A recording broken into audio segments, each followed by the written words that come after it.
Imagine if you saw a star being born.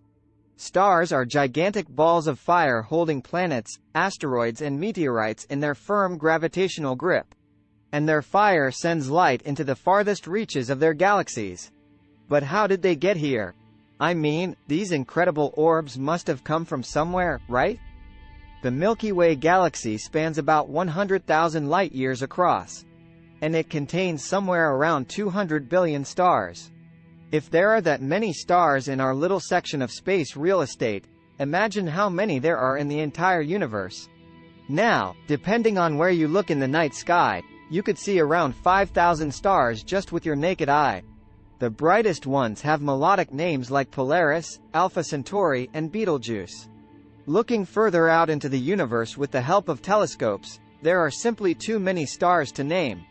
That's the North Star. But what is that?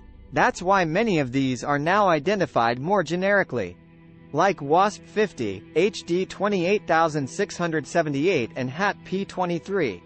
But today, you're not just going to look into a telescope and name some baby stars. You're going to be in the thick of it, the hot, dense thick of it. Exclamation mark. To make this epic journey to a newborn star, you'd need to raise a lot of money.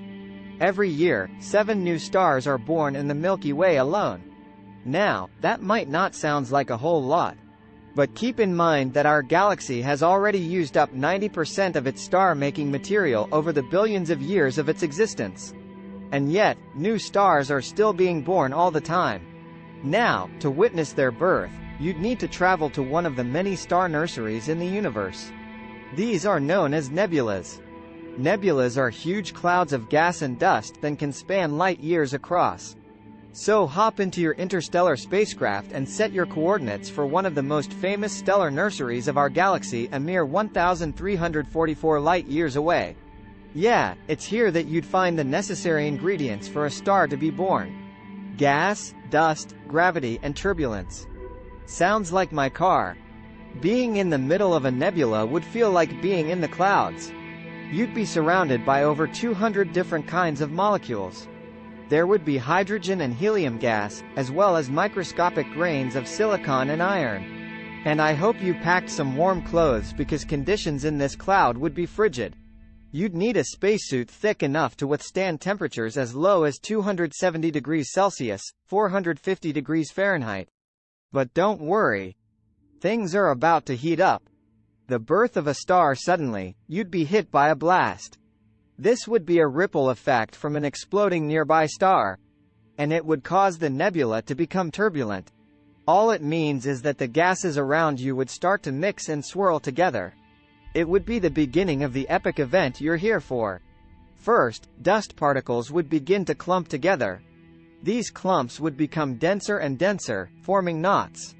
Once these knots gain enough mass, they'd start to collapse under their own gravity. And their internal pressure and temperature would increase.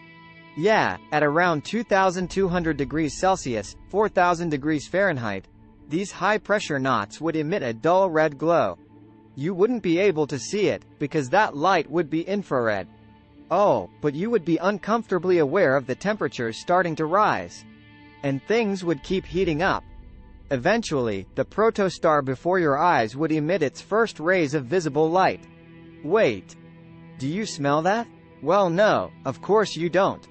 You're wearing a heat-resistant spacesuit. But if you could, you'd learn that this hot mass of dust and gas would also smell. It's disgusting. But not necessarily in a bad way. Depending on the mixture of compounds around you, you could detect hints of sweetness, lemon or even alcohol. But be careful, your baby star wouldn't only be pulling things inward. Every now and then, it would shoot powerful jets from its poles at supersonic speeds. These would flash brightly as they come into contact with the surrounding gases. All the while, the protostar would simultaneously grow and collapse under its own weight. This would make the core continue to heat up. Yeah, once it reached the scorching hot temperature of 5 million degrees Celsius, 9 million degrees Fahrenheit, you'd witness your baby star's first nuclear fusion. Deep within the center of the star, 4 hydrogen atoms would fuse together to form helium. This would release a ton of energy. With all that energy, the protostar's pulsations would come to a halt. It would finally become a star. Now, during the excitement of witnessing a star being born, you'd have seriously lost track of the time. If the star that formed in front of your eyes was similar to our sun, well, you'd have just watched 50 million years fly right by you. And you might want to get your hearing checked after experiencing all this. Of course, there's no sound in the vacuum of space, we all know that. But in the stellar nursery, filled with gas and dust, sound waves may have a medium to travel through. And if you were wondering what the birth of a star sounds like, well, it would be deafening. If we could hear our own sun, it would be a lot like Earth was covered in constantly wailing sirens. Except multiplied by 10,000. A new star created by a series of violent contractions of superheated gas? Forget about it. Okay,